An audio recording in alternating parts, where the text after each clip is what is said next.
is like uh, we can have some computer which can think, which can learn from the data and start providing the solutions. So that's why these are called like, you see the word intelligence coming in it. But of course, when we talk about machine, and here by machine I means like computers, we know they can do faster processing than a normal human being. We can store huge amount of data. You can add more and more hard disk. It's more efficient processing. There are many advantages we have in this computer data. But when we call it intelligent, we have very high expectations. It can learn new things, etc.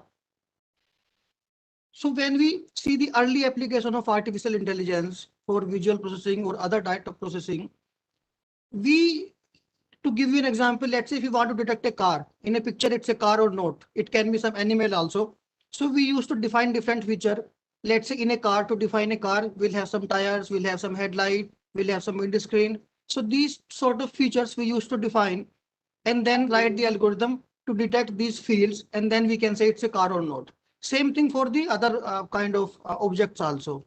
Recently, we have seen the evolution of deep learning algorithms, where now no more we need to define these final features or hint as we call it.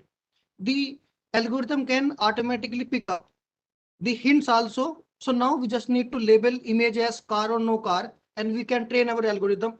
And the after some time, algorithm or this the AI will start telling it's a car or not. And then the same thing can be used for now many applications, like for the auto driving, or like in agriculture, we can see for the grading of the food or the fruits and the quality testing. So there are, or the pest or disease detection. There are many applications we can build around it, but we need to be careful about one thing. So now we are not giving no more the hints, and we are having it picking it automatically. But there are certain limitations. So if we see like when we see lots of fancy application of AI, it's shown as like, you can solve all the problem, just plug your data, train for some time, and you can solve any problem. In my opinion, I don't see this happening. There are limitations. We need to understand about this data. And when we talk about the data has its own bias, how we are collecting. Like I was talking you the example of car, what kind of car database you have. In different region, we may have different kind of car. Over time, the type of car may change. So how do we have the data which can cover all this kind of car? Not an easy task. Then there are some uncertainty. Some picture may be in daylight, some may be in night light. There may be some shadow coming. There may be some different kind of road. So all these issues, all the uncertainty comes with data. In some of the data, especially in agriculture, we have lots of seasonality and periodicity. So we may be getting different kind of data, let's say in the month of July, then in the month of August. In Rabi, there can be different kind of data. In Kharif, there can be different kind of signature. So since AI is built on this database, we need to be very careful about the kind of data we are picking. And if we want to solve some problem, my feeling is first we need to start with the data. We need to understand the data. Like if I need to work on some area and to find out the different kind of crop to train an AI algorithm based on the satellite data. Before directly jumping into the AI algorithm or the satellite data, I would like to first see, let's say in a district, what kind of crops are growing, what is their duration, what is their sowing time, what is their harvest time. Do we have one agroclimatic zone or we have many agroclimatic zone in that district? What is the kind of irrigation system? It's same, it's surface irrigation or from canal or from some large reservoir, or it's groundwater irrigation or it's a rain-fed area. Unless we understand the data, then only we can build an algorithm which can provide us a solution in the practical world. Like I see many a time, like I was giving you an example of, let's say, the pest and disease. Typically, I see teams working in silos. There may be some image taken of pest and disease, and some, you can say, domain knowledge team or who knows about the pest and disease. They may simply tag this image. Okay, this image belongs to X pest, Y pest, Z disease, and this tag data goes to another team, and they develop algorithm on it. My feeling is all these things should happen um, uh, in integrated way. Like when we talk about data science, my feeling is for anybody to call them as data scientists, they should have knowledge of statistics, of course, to know how the algorithms are working. Even though you have nowadays very easy tool, you can use some API, just plug in your data, and you don't have to now care about which algorithm it's running. But I feel it's essential to understand the underlying algorithm, how it's optimizing, what are the limitations. Then only you can make best use of optimal use of this tool. Of course, we need to know computer to train these things. But very important thing is we need to have domain knowledge. Like once I was working with a team for the crop identification in a village, and we were getting very poor solution. We tried many things. Then finally, I asked the team to show me the picture, the raw data we got, and this data was not properly tagged. The field had paddy, somebody tagged as maize. It has maize, somebody tagged as mango. So because this team was not aware of, they did not know like how a wheat plant looks like, how a maize plant looks like, how a paddy looks like. They did not worry about this. So it may looks very trivial to an agriculture person, but same thing happens in agriculture also. It's very vast area. We may not be expert in all the domains. Like I don't know much about pest and disease. I may be knowing about the physical modeling. So we need to have a team which has all these three elements. Then only we can develop solution which can solve practical problems. We can develop something in our lab, take divide data into the testing and the validation, and it may perform well on the lab part. Especially what I see nowadays, there are lots of curated data on the internet. Those are very, very clean data. In real life, we don't get such clean data. We can develop some tool which can take picture and then tell what, let's say, crop it is or what disease it is. But when we go to the field, the different kind of sunlight, different kind of the angle of taking picture, all these issues comes, and we need to think about these things when we are developing solution. Then only we can provide the solutions for business or for the practical problems. So as the data is very important, and if we see in India, like there was this some water report released by Niti Aayog, where they use the term data drought. I feel this is reality in India. We don't have data for much of the information, especially for agriculture or the large systems. Like I see in the water resources, because I come from hydrology background, so talking more about water resources, it's easy to download a stream flow data or a climate data or weather data from a US location than the in India, even though if we are living close to that station. So we see more and more research happening on those data. And when you apply those information, the model may not work here. One way to mitigate this drought or minimize the impact of this data drought is we can use satellite and we can get a lot of information from the satellite. However, if you look at the satellite, they provide only the raw data. They do not directly tell which crop it is or which pest it is. They give information in some band, and to get meaningful information from the satellite data, we need to do a lot of this, we say ground truth campaign. So we go to the field, we select the data, we capture the data, and then we can train our algorithm, we can test our algorithm, and we can do this in different kind of settings, in different kind of climate, or different kind of soil type, for different kind of crop.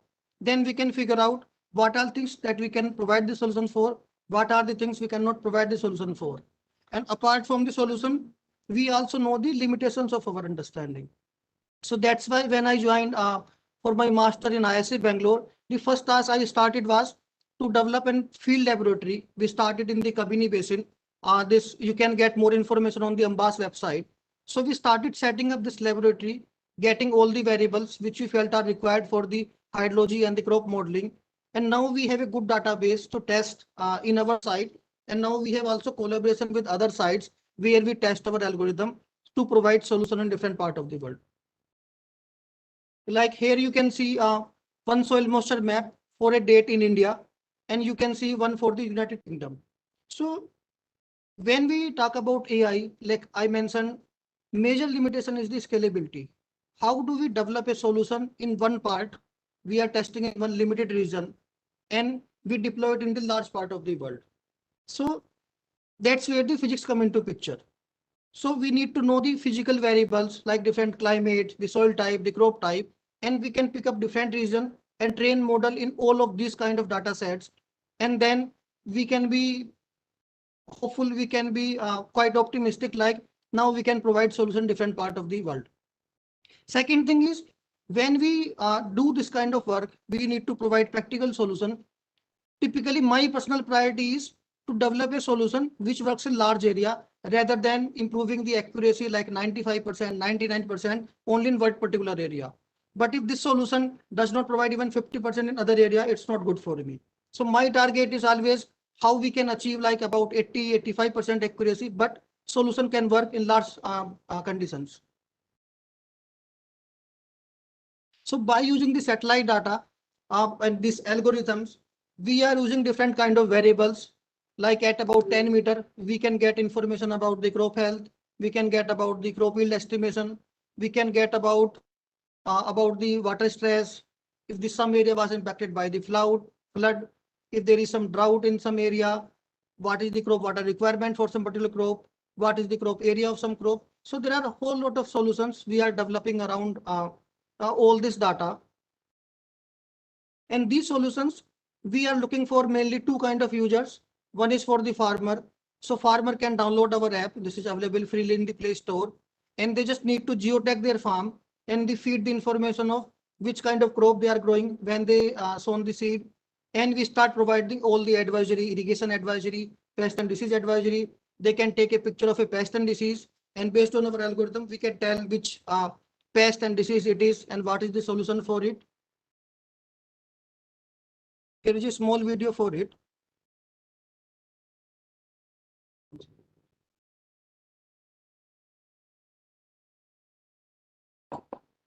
So like I was mentioning, in this app, first you need to geotag your farm, because once we know the location, the latitude and longitude, then only we can start providing the satellite data. And we need to get other information like which crop you are putting, what is your variety of the crop, when you have sown, and then you start getting the information like what is the area of the plot. You can start getting the weather forecast data. You start getting the other advisories. You start getting the customized crop calendar to your farm. So whole lot of this data you get. And now we are also working on getting more valuable from the satellite data. Like we are testing the NPK. So we are getting good results for P and K. But before we start providing the solution to the farmer, we need to test in different kind of settings. Then we can be hopeful that we can provide this solution to the farmer.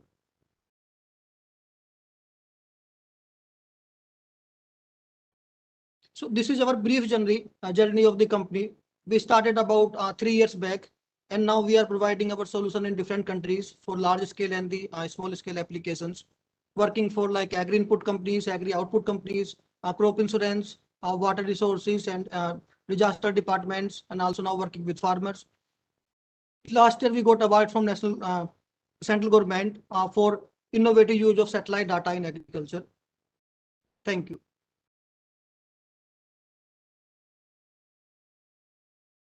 Thank you, Satkumar sir. I think it was a nice presentation. Now I request Ravi Shankar sir, kindly give a presentation. Yes, I am unmuting them now. Okay. And give the control for presentation. Yes. So presentation I will be sharing here from my end. Okay.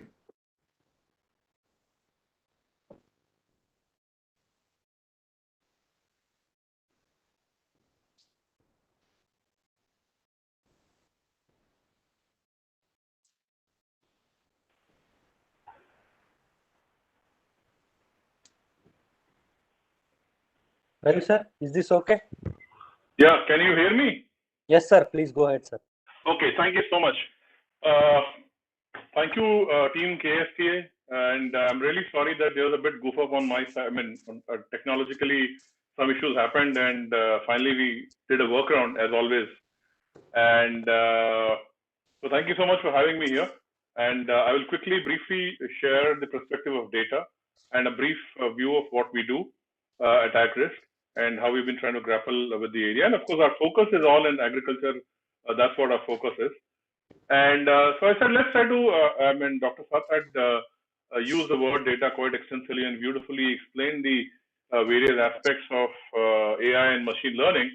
So while he talked at a very high level, I said, let's try to now try to get into the skin of what data is. Yeah. a point which she also made I resonate with in terms of the ideas and definitions that we are talking about is based on what we personally have experienced. Yeah, they may not be proper textbook definition, which we really don't care. For example, what I think of data is, I believe that it's any quantifiable element which can be measured over a period of time. That's my definition of what I understand from data is. So this is applicable to the general. This is what I have experienced. Again, this definition that I have tried to come across or created is something based on my personal experience. Yeah, because as what I've seen, given the various aspects of data, specifically in the case of agriculture, and of course before that in this case of financial markets and commodities, I think anything which is quantifiable, yeah, and any element that's what we talk about as and it's over a period of time. So that's what my definition of data is. Can we go to the next slide, please? Yeah. So what are the characteristics of this data that we are really talking about? First, it should have the characteristics of measurability and quantifiability. They should be quantifiable and they should be measurable. Yeah. It could be any data set, but it should have the basic fundamental part that over a period of time, or even if you bring into a particular cluster, you would be able to quantify that, and you would be able to create a measuring yardstick around it. A mere numeric will not make sense. So and a second very important part is the reliability and consistency. This is a very, very important part, which I will talk about it when I give you a live example in case of Indian agriculture. Without the reliability and consistency, data loses its value. Yeah, because it has to be consistent, even if it is random, but it has to be very consistent. The authenticity and reliability is extremely, extremely important for us to be able to create or confidence in that underlying data set. Thirdly, it has to be contextual and it has to be in reference with. For example, a mere number, 100 or 100 dozen. The 100 dozen could be associated with potentially a bunch. A bunch could be anything. So we got to define in what context, or what is the context of the data that you're trying to refer to, because that becomes very important when you're trying to draw inferences based when you're trying to draw inferences. So but this is again, like I said, these characteristics are something that based on my own personal experience, because I've been trying to grapple in a similar format. So we have tried to create quantifiable data which is consistent and which has got a reference point. So that's how I define what I call as characteristics of the data. Next, please. And then from the characteristics, we move into what are the various categories of data sets. But I could not, in my own experience, I could not fathom beyond two, which is essentially a single point, which could be a time series of any event, right? It could be any time series. Yeah? It could be anything that is the movement of the sun, or it could be the seconds and a hand in our watch. It could be any time series. So these are all measured at a particular specific time frame. So that's why I call them a single point. And then is cluster of strings of data sets. This could be news, views, and opinions, and a flavor of which what we talked about in the case of machine learning and AI techniques. This cluster becomes very, very critical. If you just I want to really hold on. Yeah. So what I really want to bring on table is in terms of what we have, whether it's the classification of data, or the characteristics of data, or the categories of data.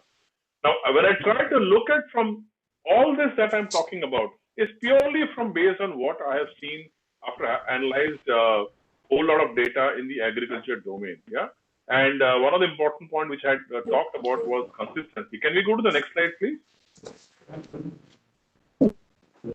Yeah.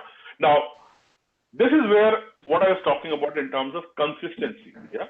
Now, it's very interesting. It's very ironic. I've taken this case of Tur Arhar production at the district level.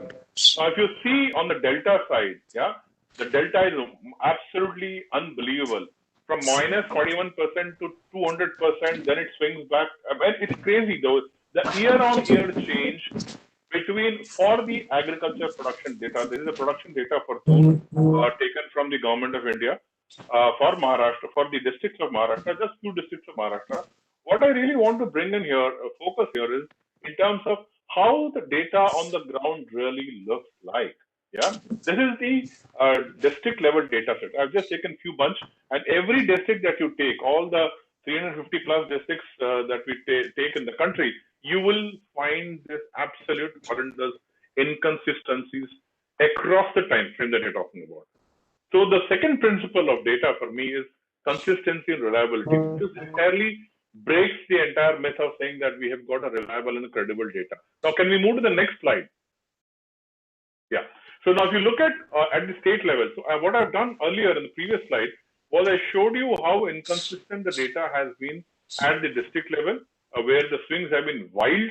Now, if you look that at the state level, the swings look fairly, the numbers are absolutely obnoxious, saying that a drop from 60%, 35% into 23%. They look unrealistic, but that's how the data is reported. Yeah. In reality, the point we are trying to drive here across these two slides is that the challenges that we are facing in the agriculture domain as far as the data is concerned, yeah, whether it is the data which is there in the time series or which has been there, which has been recorded. The point here is that we need to create the kind of data sets that we are having are literally practically all over the place. Yeah. So the important point here is that if I have such an inconsistent data set, again, these are all published by the government of India. It's not a private entity. So, but we all take it with a huge pinch of salt. I definitely don't take it beyond that. So it is just a mere reference value for us. Beyond that, we don't really look at these numbers because we know how inconsistent and how they are. But that's the way it is. So what is important out here is that how do we really come out with a solution which can kind of help us to bridge these data gap, because agriculture today, as Dr. Sat really pointed out, saying that it's really gaping for data. Yeah? It's absolutely dry. There is no data, structured data, which can be a gold standard. For example, in the case of US, you have got something called the USDA, and when the USDA comes out with a data set, yeah, the entire world looks at it, and it's a sacrosanct data which nobody questions. Yeah, that's the gold standard data that we are talking about. So in every industry, in every segment, there is a gold standard data to which there is a reference point. For instance, if you look at the financial markets, if you want to know, if you want to measure the temperature of the market, you will see where the Sensex or the BSE sensitive index has moved in a day, right? That becomes a reference point. So nobody questions that. People say that, hey, BSE has moved from 1 to 1, from here to here. Okay, this is what the market is. Similarly, you need to understand, just going back to the thermometer, when the thermometer is giving you a measurement of the temperature, you don't question it because those are all verified over a period of time, standardized, and all the errors have been taken into consideration, and that data becomes a yardstick and the benchmark. In case of agriculture today, that's where the country is really facing the biggest challenge of what is the gold standard in data in agriculture. And that's a $1 billion question with which people are trying to grapple. And that's where we, as a small entity, we started our operation about 4 years back after having been in banking for almost about 15 and a half years in the agri and domain space. We realized that there is a huge data gap. So how do we go about addressing these challenges? Can we go to the next slide, please? What are we trying to do in this in order to streamline this? So we have created a bifocal approach. We have created because agriculture is something that we cannot be devoid by. We strongly believe that it's important for us to have a very long field presence. So we have set up the country's first agriculture panels spread across about 100 plus districts. It has over about 15,000 plus farmers as a panel. Yeah. This is based on the principles of consumer panel, which is what is the basis for creating a television audience rating program called a CRP. So we have used the same principles and methods in setting up the panel across these 100 plus districts across the country, which are mapping almost over about 10 plus different crops at any point in time for both the season, Rabi and Kharif. And of course, we also made sure that we collect a lot of crop digital crop signature, because it's important to club the two in order to get a fairly, at least to get the best accuracy that one can really look at. So the panel program that we have collected, set up, is essentially monitors the entire farming practices from day zero. So we also introduced the idea of planting intention, which gives you a perspective of which way, what is the farmer planning to sow, because that becomes the most critical element for deciding the future for the current crop at any point in time. So we've been measuring planting intentions for quite some time, and we've had some fascinating insights. Before the season, we get a good perspective of which way the crop is going to go and what are the areas under which this crop is particularly going to go. I think GIS, I'll leave it to Dr. Sat to probably explain more, because we use it as a combination for us to arrive at our various parameters that we monitor and look at. So as a startup, I think we have created this bifocal approach, and we have been pretty fairly successful in doing that when we deliver all this through our platform called Hummingbird, which is what is the dashboard that we developed, and we offer our data services from there. So that's a bit of what we do, and we are currently catering to largely the institutions, and we are trying to make our entry into talking to the government to get these Hummingbird data terminals at the common service centers or at the FPO level. So we're trying to get onto them and see if that works. While that's a separate thing. So in terms of how is this entire agri data challenge part of it? How is that being really addressed by the government? So recently, the government has initiated the idea of creating an agri stack. If you all would have noticed, there's been slew of reforms that have happened in the agriculture domain in the last 18 months. And I'm not talking about the 3 laws. Barring those 3 laws, there has been far more complicated and intricate work that has happened, which has thankfully not found the headlines. Most important thing is that the power of JAM, that is Jan Dhan and Aadhaar and mobile, has been put to use, wherein the Aadhaar has been, of course, is linked to the bank, and of course is linked to the mobile. The land records have got hooked up to the Aadhaar. So in a very wonderful way, all the critical data points that are required, land records, Aadhaar, and the certificate from the Tehsildar, has all got integrated to the bank account. Yeah, that's been a very wonderful activity, and of course the direct bank transfers which have happened.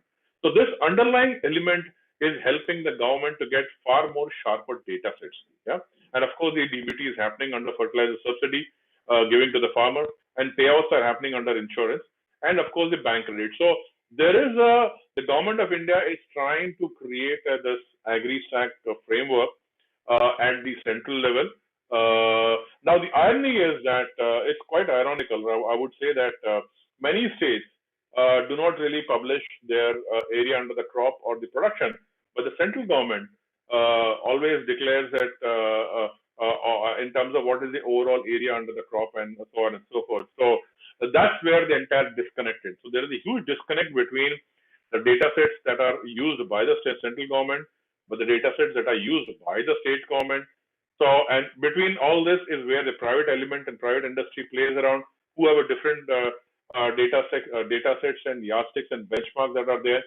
So the entire domain of agriculture, when it comes to when it comes down to in terms of applying the principles of data science and machine learning and AI, the biggest challenge here is that what is the fundamental data sets on which we can build this beautiful thing called machine learning and AI. So I can give you a small glimpse of that. So what we have done, what efforts that we have made, because for AI and machine learning, as I understand from it, what is important is that not the techniques or the tools. What is important is what is the problem you're trying to solve. Yeah, because it's always it's very beautiful to get fascinated by saying that, look, hey, I'm trying to use this model, this machine learning algo. But the point is there enough data sets? Does these data sets that I'm collecting, do they really stand the test of data sets, data quality or characteristics that ideally they should have? That's where the whole thing starts flipping around. So when we started and when we got into this entire initiative of creating a robust agriculture data framework, the first thing we said was let's try to build basic data sets into place. That is the building block, because if you want to build a 100-story tower, you need to make sure that you have a very strong, robust foundation in place. And for that foundation in place is in our domain is data sets. So we started, that's how we got into creating ground up data sets, because those data sets is what will help us to create, will help us to apply the latest techniques and technologies which are available today. So what we have done, for example, I can give you one quick example. We have created this model for price forecasting, and we call that as a turning point model. Now, the turning point model essentially tells you about 40 days in advance as to which direction will the price take. For example, if it's coming from a top, will it move? When will it swing down? Right. So the direction, the directional change of the price is what we've created. How did we create that? On the left-hand side, we took the time series, and on the right-hand side, if you remember, I put something called as cluster of information, cluster or a group of data sets. So that cluster is essentially the news items that we pick up on a daily basis. Yeah, the views, the opinions, the news. So we have picked up those variables which have got a direct influence on the price, and incorporated that in creating this price forecasting model. So what's important today for us is to go back and see how do I create touch points given the entire disjointed data framework that exists in the ecosystem. Yeah, that's very important, because it's quite unfortunate and ironic, I would say, that we've come to this state in the agri domain on data sets, because as all of us know, that India is a pioneer in the space of Vedic astronomy, right, where our great grandfathers and forefathers, they came out with precision in terms of how the entire solar system would move, at what point in time, at what tithi, and how the Muhurat, everything was pinpointed. Yeah, that was the science that we have lived with. For example, Ujjain used to be the hotbed for astronomy. The point is, if we had a culture of creating and having such great astronomers in the country who gave pi to the world and 0 to the world, that is completely lost today. Yeah, my friends here, I'm assuming there are many young friends out there. My request to all those young friends is that please go back. We have the genes of applying very, very complex science. Yeah, so please apply those, because if our forefathers could decipher the movement of the planetary ecosystem, I'm sure we have got, we can with our, so there is somewhere in our gene that, that instinct of trying to map the data. Just the way they observed the universe and created those data points, it's important that we start becoming a very, very, not a casual observer, but a very observant observer, and picking up those noises and data points to create a very vibrant ecosystem of data, which can help not just the stakeholders, but the farmers itself. Because today, what I keep saying is that there is a data monopoly.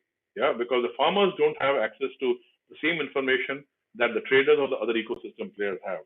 So it's important that we create that data democracy and provide the same set of information based on deep science. Yeah, not get obsessed by the scientific terminology, but apply basic, simple scientific principles of observing, and then start applying. See what technique can be used. Because I always say that technology is not a solution. It is not the way we can solve.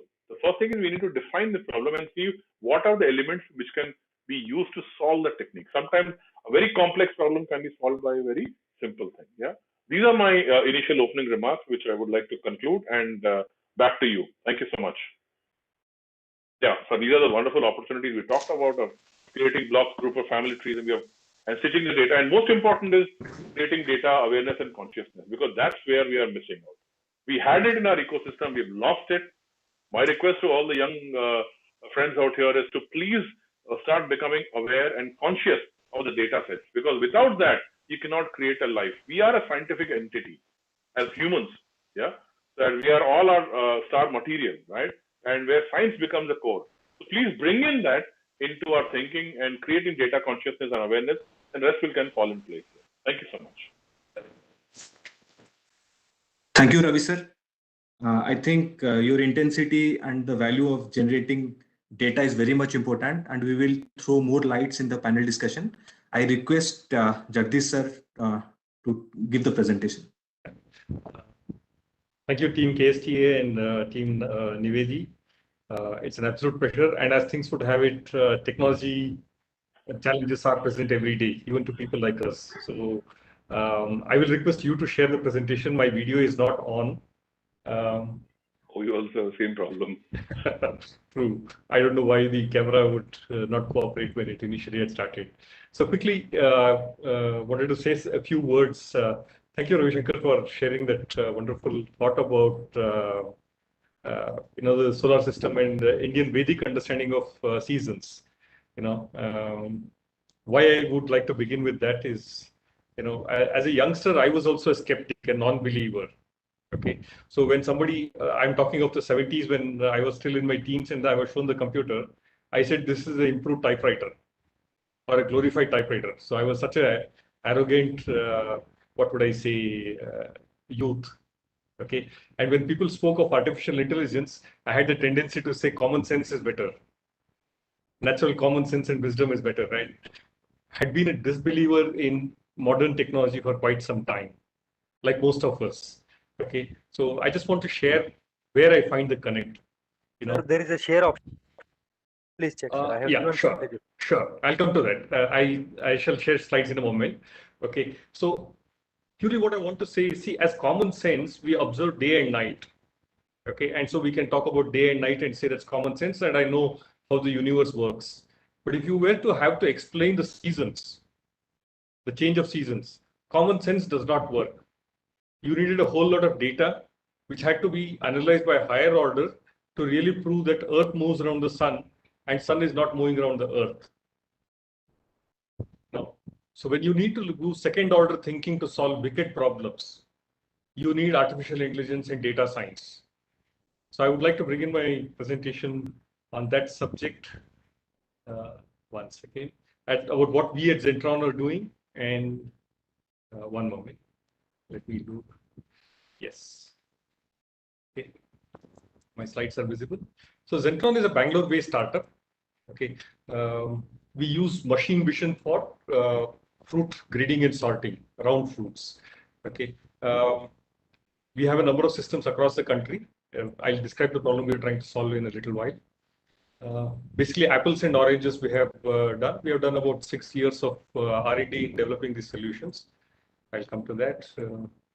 Yeah, we use this kind of high-speed industrial cameras, lightings, and optics to look at the fruit in all its lights. So these are the way the fruits are rolled under the camera. And there is a multidisciplinary team working on this, which solves multiple problems. You can see the fruits and the specular light on the fruit, which by its own way adds disturbance. This would be the color palette to define the various colors that are required. This is the way the camera would imagine the defects and the ripeness and the color ratios. Okay, we use IR and UV light to see the defects on the surface. Okay, you can see in these photos how these get isolated. Okay, you also in fruits are not perfect spheres. They are of odd shapes where, particularly the stem and calyx end, a shadow would cause it to look black and it may appear like a defect. But we need to use artificial AI algorithms to really decipher that and remove it out. How to separate out a stem and calyx versus a defect. So the other important thing is to find out things like the equatorial diameter. Okay, how do you decide which diameter is the definition for considering the size of the fruit? Okay, so these all interfaces are available in Indian languages. Okay, you can get the entire report of the lot. We are a team of 75 engineers, multidisciplinary engineers, where we have people who specialize in optics, who specialize in electronics because it needs to happen at very high speed at the machine level. We have mechanical engineers, and we have people from the software who do that. Currently, we have solutions for oranges and apples. We are working on tomato, potato, onions. Let me just share another video. Is my screen still visible, please? Yes, sir. Yes, sir. Yeah. So this is a small video of the machine that we had developed, and these are at customer places. This is for the Nagpur orange. Okay, there's a singulation process. That was the vision system that you saw. The fruits are flowing over after being imaged. and dispensed out at the right base. Sir, video we are not able to see, sir. Video you're not able to see. Can I just Yes. request somebody to share it from there, please? Yes, sir. Can you get the link, sir, or is it? I messaged the link to Shrikant. Can you extend it there? Okay. Yes, sir. Let me share. Yes, please. Yes, so let me exit this. Stop sharing. I'm stopping sharing from my side.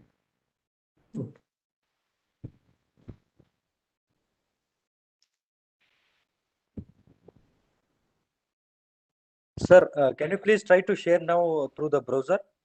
Share. Yeah, okay. Jagdish sir. Jagdish Yeah, sir. I'll try again. I'll try again. Yes, yes, sir. Yes, sir. Yeah, is it? Yes, I think Yes, now it's sir. visible. Yes. Yes, Yes. sir, please.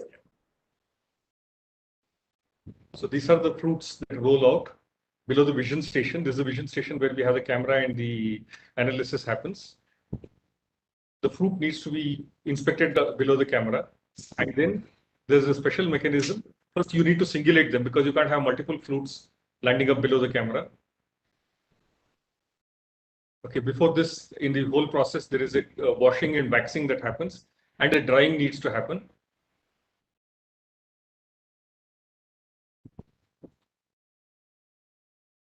Okay, you can see that singulation for you.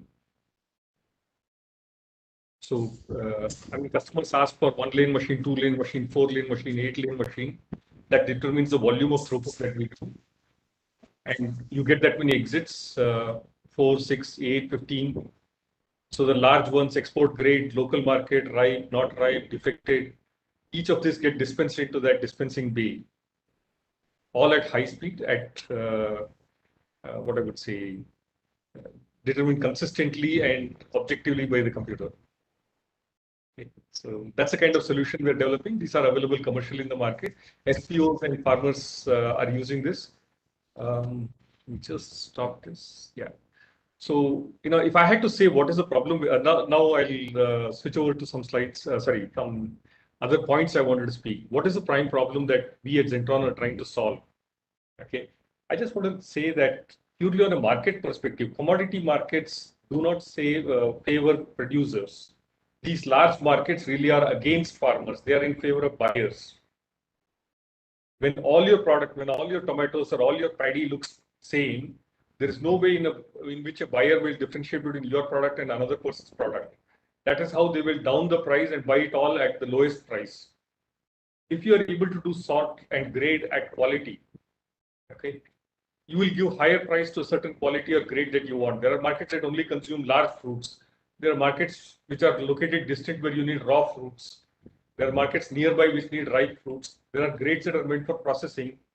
So such systems really solve problems of segmenting markets and helping farmers earn more money. Why is this important to us? Okay, we have seen and we believe India's strength is really in horticulture. India does not have competitive advantage when you consider those large farmers in international situations where paddy, wheat, maize, cotton, and soybean are grown. They have a 7-month season. They have a 15-day sunlight. And these crops are completely mechanized from sowing to harvest. Okay, so during my visits, this is what I observed. And I wish to say that, look, we will never be able to get better yields than them, and we cannot compete with these crops. Whereas in horticulture, they don't have somebody who will go out and pick fruits. And that is the strength of India, and we should work on that. And just look at it that if you're able to objectively grade the fruits, okay, we will be export competitive, which means our farmers will earn more money, which is how we have been building our business. We started in 2012, and we have over 50 installations for other aspects and about 6 installations for agriculture. Okay, we sort by size, weight, color, and surface defects. Currently, we are doing R&D to even look at ripeness, sweetness, and internal defects. Just look at how many times I've cut into an apple or a mango and found that inside it is damaged, while outside it looks good. Okay, vision engineering helps you. AI and data science is a beautiful build-up to that. The wicked problem of agriculture really is about markets and prices to farmers. Okay. So what I'm passionate about is really seeing that all farmers are able to get higher price simply by data science being able to give them coordinated action. because otherwise thinking markets and technology actually do not reward farmers. Wherever technology developed, prices go down. We give a great seed, great fertilizer to farmers, and please look at wherever they're used, price to farmer has actually gone down. What I visualize in the time to come is that a large number of small farmers can coordinate their sowing, harvest, and production practices simply because of AI and data of the kind Dr. Sat and Ravi Shankar were speaking about, and hence be able to command a higher price in the market. Okay. So I'd like to leave the floor for questions. That's the presentation from my side, please. Thank you, sir. Thank you, sir. Please. So, Jagdish sir, we will have a discussion and then we'll take. Okay. Okay. Thanks, Srikanth, for reminding that. Okay, quite quickly, I would like to ask both Dr. Sat and Ravi Shankar. Okay. Both of you are startups. Okay. What challenges did you face in setting up your activity? Because few people understand your domain, and your domain cannot be done without government support. What kind of issues and challenges did you face from moving as passionate scientists to really applied people who are building businesses using artificial intelligence? Dr. Sat, please. So from my side, I feel internal changes were more critical. You know, when, let's say, when I was in academic institute, we think in a different way. We are not looking at scaling some solution.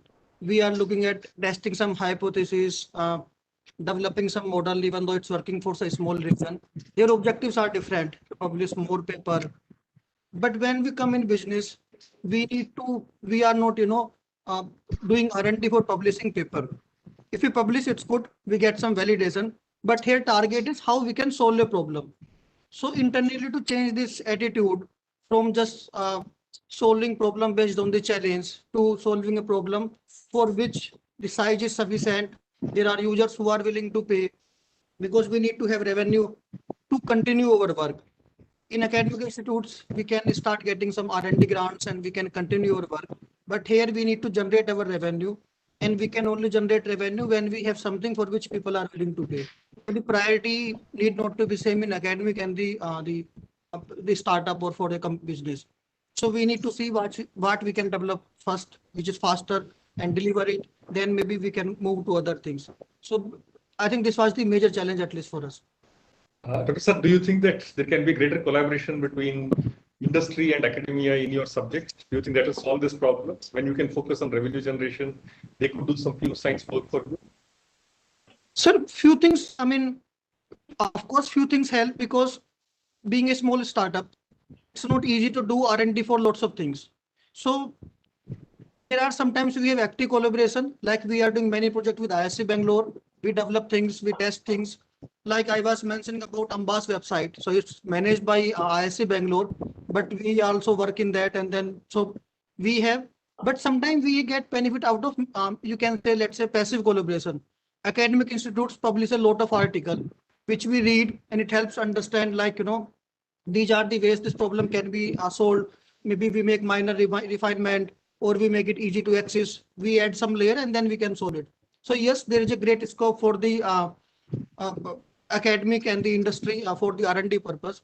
But we need to also see, like, academic R&D, there is one advantage or disadvantage from our point of view is they are independent. So they can think of problem in different kind.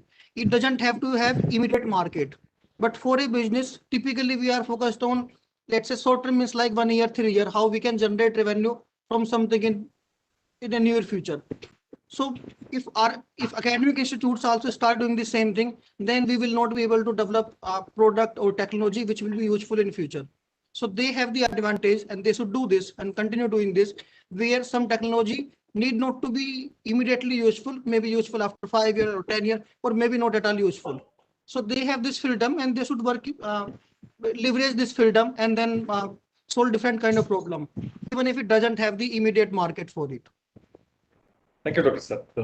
Ravi Shankar, your views, please. As a startup, what did you have to face before you had business where you saw any revenue? Oh, the biggest issue for us is, even today, we still haven't overcome that.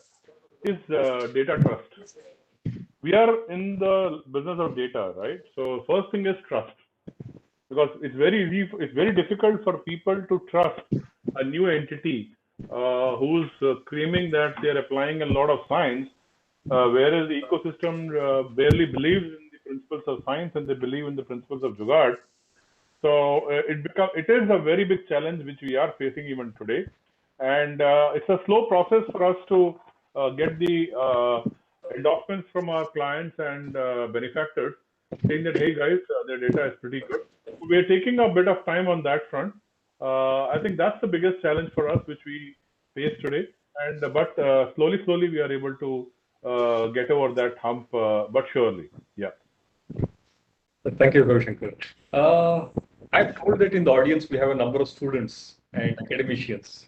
What would you like to tell students and academicians who, for whatever reason, have chosen this subject and see a future for themselves in this subject?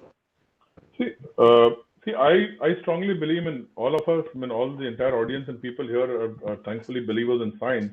So it's important that you apply science to solve the problem, and I mean, specifically on the data side, it's important to be sensitive to data. Like I said, data consciousness is very, very important. We were a data conscious country many years ago, or many centuries ago. We've lost that touch. That is what we need to get back to the roots. We need to start, because we believe in Jugaad, yeah, and Jugaad is not a solution for real life problem. You can never solve a problem. Yeah, it's a Jugaad. Jugaad is Jugaad. There's no shortcut for it. So if you really want to solve a problem, I think science should be used, and data consciousness, data awareness, data sensitivity should be very, very high. Yeah, because today, for example, we are so ruthlessly careless that we don't care whether we put our entire life in the social media. Yeah, whether it's Facebook or Instagram or wherever, we just go and rip our life out there. It's very easy for me to put some data sets together and understand what you really are. So that's a data point. Everything is a data that goes out from us. So we got to be conscious. We got to create that awareness, and we got to use those skill sets to develop very strong, potent outputs. That's where science comes in. So I think the role of science has to be in the front, and we need to really harness. We can harness data in a very beautiful way. The data can be made to speak what in many languages. Yeah? So my humble request to all the young ones out there is that please focus on data. Do not get fascinated or get stuck by the jargons that's being thrown in the market today, whether it's a blockchain, whether it's AI, whether it's machine learning. Forget all the jargons. Get down to the basics. Yeah, because without the jargons, our ancestors deciphered the entire working of the universe. Yeah, it was a geocentric framework, but they cracked it pretty well. Yeah, so it is important for us to go back to the basics, become more observational, because the more observation you create, the more perfection will come in. So we need to build in that a good amount of the ability to observe what's happening around. Yeah. So it's a bit of philosophical perspective, but it's important, because then only you will come out with very, very strong and potent solutions. I mean, that's how our ancestors created or could go back and create the entire solar system in front of us, the dynamics of it. It's not easy. They will observe it every single day. So as a data scientist or the person on the space of data, our power should be to observe what data is being thrown across, whether it's a statement, that's a data. It's conveying a point, that's a data. So I think it's important that we do create this data consciousness, and things will really flow out from there. Yeah. Dr. Sat, what do you think? Yeah, I fully agree with you, sir. Yeah. I also just want to add here, like what sir mentioned. See, like when we talk about data science, I see lots of young students who will, let's say, learn a tool, let's say deep learning in Python, and now they start looking for what all they can do with it. So this approach may work sometime, but I feel many times what happens, you are not able to move beyond a certain point if you look at this way. So my always advice is, first improve your domain knowledge, become expert in domain knowledge, in your domain and learn a reasonable number of tools, not one tool, and then pick the tool which you feel has the best chance to solve your problem. Don't decide problem based on the tool. Pick a tool based on your problem. Absolutely. Absolutely. Yeah. Brilliant point. Brilliant point. Jagdish, I have a question for you. Can I ask a question? Please go ahead. Please go ahead. Yeah, I have muted. Sorry. Please go ahead. In your solution that you have created, how many images would it have taken to decipher that this orange is rotten, this orange is ripe? How many categories do you have which your machine which can identify, and how many images would it have taken? So we use multiple cameras. So not less than 500 images per second is what we process. Oh. So you've got a program which says which has mapped those 500 images and said that this is the category that they fall in, and then you've created that. Oh wow, Yes. That's fantastic. This happens at the machine level. This cannot happen in the cloud, etc. That's how we need multidisciplinary teams. That's the specialty of this company. And hence we get the desired accuracy, because otherwise we'll miss small things, and both farmers and the trade will lose. Yeah, so there's a very beautiful learning from here, which is what I wanted to draw the attention of all the young minds, is that when you have this high-powered data set, when you have such high-frequency data sets, you see the magic that it can create. It's able to distinguish between the entire crate of oranges or apples is dissected into multiple categories. This is the power of data, which is the point I was trying to come to, saying that if you are able to do this, if you are able to create these high frequency data sets, magic can happen with that. That's the point. Thank you. Yeah, thank you. We do about 10 fruits per second per lane. That's the speed at which we can do. I mean, hats off. These are engineers from IIT Chennai, and they do a brilliant work. And here I was picking on what Dr. Sat was saying. You know, we need cross-domain partnerships. The subject of agriculture specialists, I see a lot of points coming about suitability to animal science and including fisheries and agriculture. Unless we speak to data experts who know how to play with numbers, there will never be a bridge and there'll never be that magic. True. To expect data science people to start understanding what happens in agriculture, so why a Nagpur orange green does not mean it is bad. But whereas you go to a Kinu fruit, a green is definitely a bad fruit. You go to apples, you got a green apple as well as you got a red apple, and a Washington apple is different from a Fuji apple. How can we map these? So I think another point which, sorry, I'm a little excited here, which comes to my mind is that the interdisciplinary approach of applying data science. That's something that the young ones can really focus on. But how do I apply the crossbreeding, right? You guys are all from agriculture background, you do so much of interbreeding.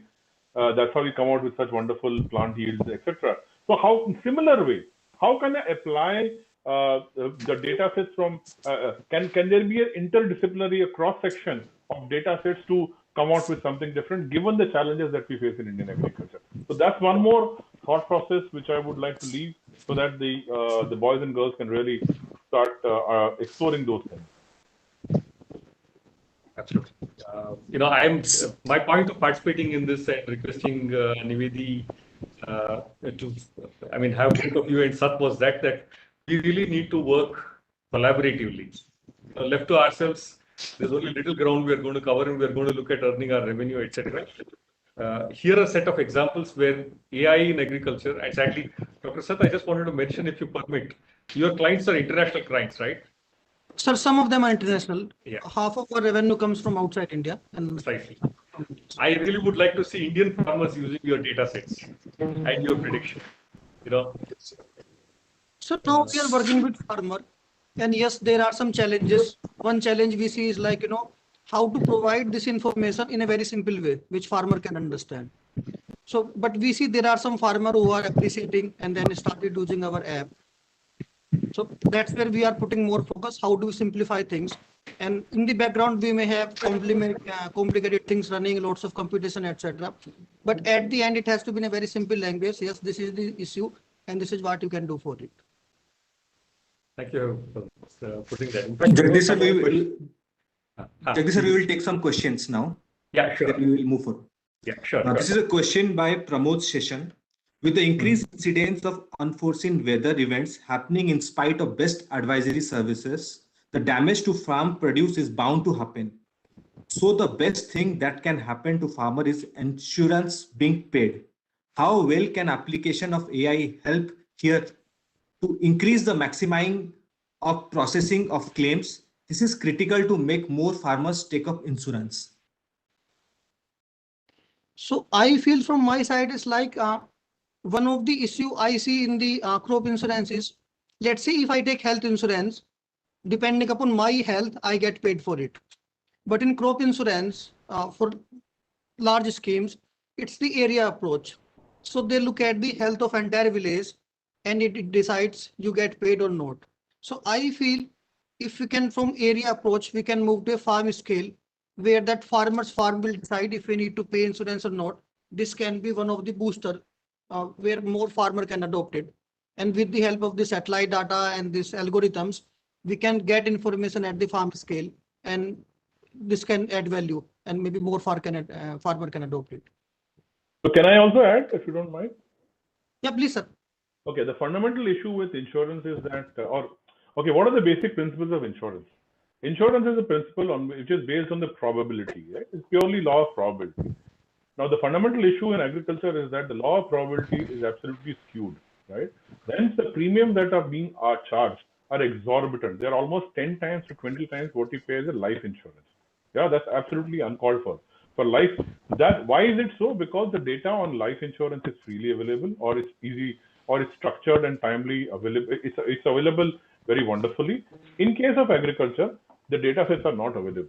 Yeah. So the issue for this would be, the way to solve this would be to make sure the availability of data at a high frequency level, which is what Dr. Sat is trying to introduce by various techniques that he's talked about. So the day we are able to get sharper, reliable, credible data sets on a continuous basis, the insurance company will start charging lower premium. Otherwise, there is no reason for such exorbitant premiums to be paid. And then hence your problem for encouraging more farmers to come forward, which is already being in place, would happen naturally. So that's the fundamental issue of the entire insurance sector, is availability of correct, timely data sets. Thank you. Thank you for asking that.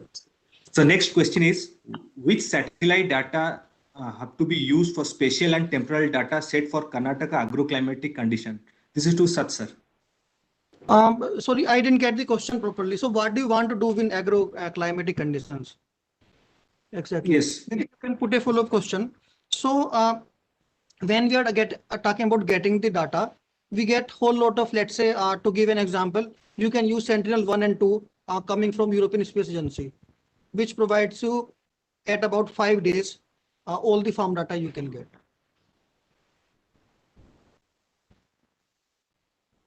Okay. The next question is, what is the bigger challenge, data inconsistency or creating affordable and adaptable ICT tools in Indian context? This is from Shefalika Sharma. This is a question to me or to Ravi, sir? Anybody can. Okay, I'll respond. Okay, sorry, sir. You start. Cut. Okay. I think both are challenges. Yes, data consistency is very important. And yes, it has to be affordable because a large number of farmers in India are small and marginal. So we need to see cost of the solution in mind. That's how the large number of farmers can adopt. Because when you make, like this, IoT tools are there, which are very useful, but they are costly and not many farmer can adopt it. So we need to keep cost also in the mind and the data consistency, of course. And Yes, Ravi, sir. No, I think we can take the next question because Sat has answered wonderfully. So let's go to the next question. Okay. With respect to artificial intelligence, can it be possible to recognize the pesticide residues in the fruits caused for the export purpose? It's mandatory. From Harshita. Can I take that answer? Yes, it can be. Okay. If I can detect the size, color, or the sweetness, or the ripeness of the fruit, I can tell you if there's a pesticide residue on that. But there is a limitation to that. I will not promise the moon and sky immediately. We are working towards that. Soon we'll have solutions. Hyperspectral imaging is a way to go, but there's a lot of pure science work needing to happen. Especially if you have to do it at speed, it's difficult. But yes, I'm sure, I expect in the next few days we'll do it. Next question. Okay. Can market prices of crops be predicted using AI? From Aleen Mukherjee. Aleen Mukherjee. Okay. So I think prediction can, we don't need AI. We can also do prediction by toss of coin. It can be as simple as that. But surely the more data science we have, at least in my personal experience, we can give, we don't believe in predicting values, but we surely believe in giving a direction. So that's a bit of deviation from what a particular, instead of a point, we typically believe in giving it a trend or a outlook. I mean, sorry, not an outlook, but which direction. Directional movement is what more important than a pointed movement, because pointed movement is a toss of coin, to be very frank and honest. Okay. Mr. Sanjeev Kumar Pal want to enlighten something. Even in US, farmers shy away from crop insurance. They prefer revenue insurance. So I just want to make some observations about that. You know, there are multiple insurance products, and we need to understand this. You know, insurance is really taken based on your risk-reward potential. Now, if you take a car insurance, you can just insure just the car, or you can insure the driver and the car, or the driver and the car and the passenger. Like that, insurance industry in India is still very at a nascent stage and is supported by the government support. But thanks to certain of these technologies that are developing, I'm seeing that we'll have very tailor-made micro insurance to farmers in a way that is meaningful and is customized to them. It's one way to look at all the investments happening in the fintech sector. You will see a definite segment about insurance investments coming into fintech insurance. Not so much in agriculture yet to see in India, but a phrase I want to use in this context to the audience is this. Look, this is a wonderful subject where you can innovate in India for the world. Issues are exactly the same whether you are a farmer in America or in India. If you can master data and the tools necessary to play with data, you will solve farmers not just of Indian farmers, but also of American farmers. We still have just scratched the surface of using data for agriculture. I hope I've said something. Ravi Shankar would like to add something? Or Dr. Sat? No, sir, I think you answered it. See, I mean, different segment can be insured. And of course, the premium will come upon depending upon the chances of loss. Okay, how much chances you have. So when you add more perils, you talk about, let's say, like we say, production risk and the market risk. So if you bring market risk, of course, the premium will increase. But theoretically, it's possible to design an insurance focusing on that. So my point is really bring out the entrepreneur in the farmer. If you can cover him for risk and give him a tool to improve productivity, then you can give him some way to improve his livelihood. So we are still at very early days, but I can see in the future in the horizon solutions coming up. Okay. The next question is, kindly suggest some genuine website for agriculture database from Darshan. Can I answer? I think we've got all the, I mean, state government, central government has got a pretty good website. I mean, there is a good database that you can, or database that exists out there. State governments, many, probably Karnataka has got a fairly good amount, and Gujarat has got a good data sets which are updated very, probably I've seen Gujarat, which is most frequently updated. Barring that, I think the central government has got their Ministry of Agriculture, AgMark is for prices. For EANS, it's called, you can go and do Google search on it, and you'll get the data sets which is available, and which are fairly robustly updated. Thankfully, the frequency is improved. But yeah, those are the best data sets available as far as Indian markets are concerned. Okay. How to deal with deviation in the original data set? This is from one entrepreneur by name Sumant. So deviation is not a bad idea. Deviation is very good. The what is important, which if you remember what I'd shown in my slide, was the delta. The delta is essentially the deviation from the previous number. The delta for a crop cannot be running area under the crop, or a crop cannot be changing by 400%, 300%. It's impossible, theoretically impossible even. So what you need to ascertain, what one need to ascertain is, what is the theoretical probability of the data moving in the wide swings, right? That's what is important. So deviations are very important. That's a very good sign to look at. But the degree of deviation, it has to have a science and logic to it. Otherwise, it's absolutely illogical. That's what. So we got to see it at that micro level. Okay. The next question is, majority of our farmers, 90% are all smallholders. If India has to progress this 90% plus need to progress, what are the AI based new technologies which are available for this farmer to use and get benefits? By Sujit. So from our side, we are providing this app and it's free to use for the moment. And in future also, most of the service will be freely available, which a small and marginal farmer also can use. And this data is at 10 meter by 10 meter scale. So even for a very small farm also, you can use this. And similarly, there could be other technologies like through FPOs or to make a group of farmer. Then it becomes affordable, if not for the individual farmers. Maybe Jagdish sir or Ravi sir can add more to it. Yeah, I'd just like to add on what Dr. Sat was saying. Look, we should stop looking at small farmer as his boundary and his family. Because there's only that much solution you can give him, short of printing money and the way you're putting money in his pocket. Okay. If you want small farming to be a business, they should all work together. There should be some coordination between them. And yes, AI and data science can create data. Just imagine how many cells in your body work in a coordinated manner. Each of the tissue works in itself. It may be the heart, it may be your intestine, it may be your neural system. There is a coordinated action within a certain tissue to work in a certain way. Like that, data science can be created to create both on-farm activities as well as off-farm activities.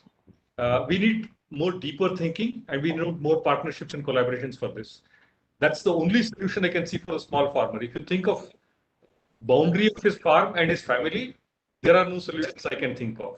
FPO, coordinated action, group farming, collective action is the only future I can see. Ravi Shankar, would you like to add something? I mean, yeah, there's only one way for this is FPO. That's it. That's the solution for it. I mean, that is the key solution. That is the focus, and that's how you will be able to solve it. Otherwise, 1 acre is absolutely unviable for anything by any yardstick. So FPO is the only way to be able to create that leverage for any of the farmers. In any sphere, not just technology, but across the spectrum. Because it's not only about giving the information. Let's say if you produce few kgs of oranges, you cannot sell it to large market by just taking your oranges. Somebody has to aggregate and then take it. So in maybe a closed format or in the open format or in some flexible way, things have to be aggregated and then only you take input or you sell the output. Okay. This is to Ravi Shankar, sir. Could you please elaborate on data considered for forecasting price movements 40 days earlier? Is it just beginning of harvest or its latter market also? Kindly enlighten. No. Yeah. So we are not okay. Let me explain to you the model that we're working on. So we don't really look at okay, what is it we're trying to do? We're saying that next 40 days. So the 40 days could be at any point in time. So it's not concerned with the whether it's going to get harvested or not, because price, technically speaking, as per the technical perspective of looking price is believed or it's assumed that the price is reflectant of every underlying economic activity or the views of the market. Yeah, price is everything. So there's a hardcore view of on the technical chart. If you look at it, as per them, as per the purists, they believe that price is the only thing. It has got everything in it. I don't need to have any other variables in it. So with that assumption, so what we're essentially saying is that we take that as one assumption and use price on the left-hand side. And then on the right-hand side, we keep changing the we keep incorporating daily events and views and activities that are happening, because they have a direct impact on the underlying price, and that impact leads to the price for the next year or the coming few days. So we are incorporating those features and elements into it. So what we believe in our lab that we have done so far, that it has proven that we have been able to demonstrate that in the next 40 days, it could be at any point in time. It's just not a mere cycle of the crop's life cycle. At any point in time of the month, for the next 40 days, we are able to give are able to come out with a reasonable forecast or turning point. I don't call it forecast. I call that as a turning point, which says that the price which was at 5 now will move to, it is, since it's been coming from 1, 2, 3, 4, 5, it will go back to probably 4. Yeah. So that is called the turning point, and we are incorporating the daily, like I said, news elements and various other lateral data sets, which are very important. And we believe that the algo will train itself based on this. So it's again principles of deep learning. So the model will keep learning based on the variables that are given, keeping the left-hand side constant. Okay, sir. This is from Vidisha. As an individual, how we can contribute for data analysis and to be used for further development? That's a tough one. Where shall I begin? A couple of broad approaches. Okay. First, see how, I don't know who is asking this question and from what background, but I'll still give a very generic answer. Okay. Please maintain data integrity and create data. Okay. Get all stakeholders in the sector of agriculture to understand that how data can create magic, how data should not be manipulated or so. Now, there happens crop cutting experiments. And for history, we have practiced manipulating the data of crop cutting experiments, and hence the data is unreliable. We wrongly record what I would say, the crop we have sown. We have an irrigated land and we show it as dry land just because we want to save on some village tax. When people resort to such things, we have a basis. So wherever you get a chance, please tell them that if you have to have a collective existence, we should not manipulate data. That's one point that I can think of. The second really is, when it comes to really developing solutions, what is more important is really your ability to ask the right questions. Don't bother about the answer. The answer will emerge. The data will give you an answer. Don't take some tool that you are fancied about and start beating the data torture the data till it tells anything you want. So as a data science student, please let the data speak. You don't beat it up. That's from my side. If anybody else, others would like to add something.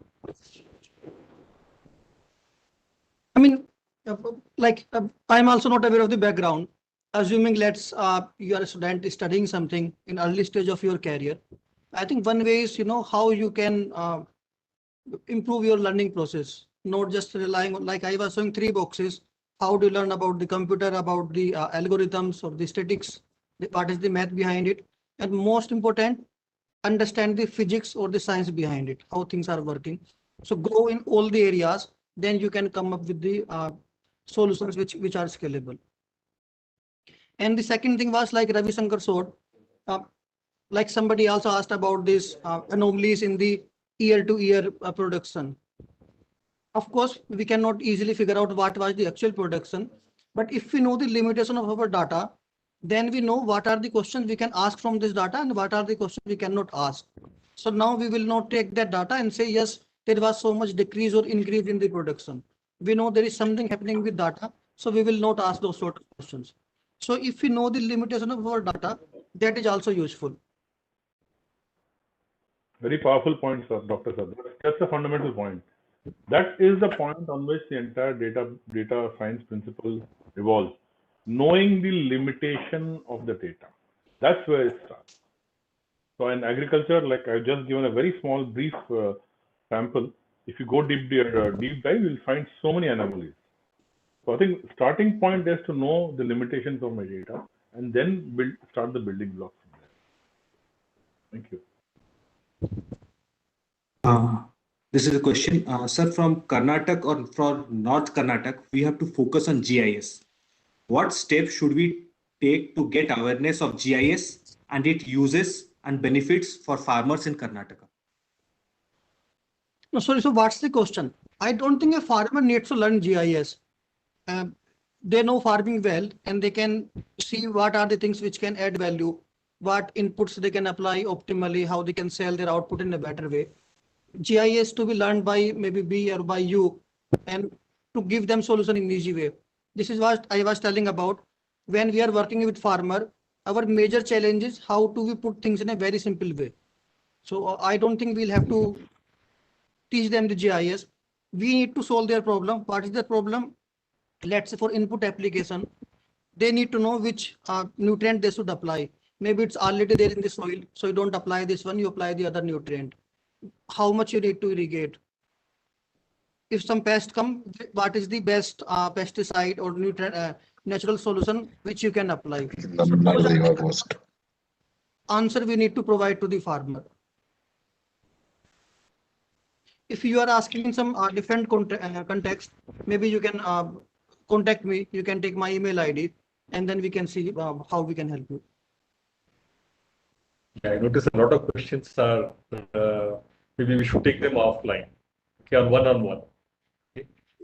Just check our names on Google, you'll find how to contact us, or Shrikant Nivedi Navik will support you people. Yes, Jagdish sir, we will give all the details, and so that individual stakeholders, students or scientists or anybody can contact you and learn from you, sir. Yes, that will be useful. So we are going to end this panel. So just a moment, thank you. Shrikant. I have a question for Dr. Tomar. Dr. Yes, sir. Tomar, Okay. do you use Indian satellite or European satellite data? Sir, European and NASA satellite, because so far the ISRO has some restriction on the commercial uses, but now they are updating their policy. So No, maybe in one portal, data are freely available, no? Dataset data and other. yes, sir. But sir, if you read the license terms and conditions, it is not supposed to be used by the commercial applications. See, Professor U.R. Rao was our first chairman. Always Yes, he used to say, once it seems he had gone to North Dakota to see a farm. Yes, sir. As you know, it's a very big farm. Correct, sir. It seems they went in a big tractor and the farmer was showing satellite data and how it's being used. And finally, farmer, it seems, asked, Professor Rao, do you know which satellite data we are using? Seems Professor Rao told no. Then he said, I am using your IRS data. Is it possible for us also to make use of our own satellite data? We can start using. Sir, if you look at the freely satellite data is there, but if you look at the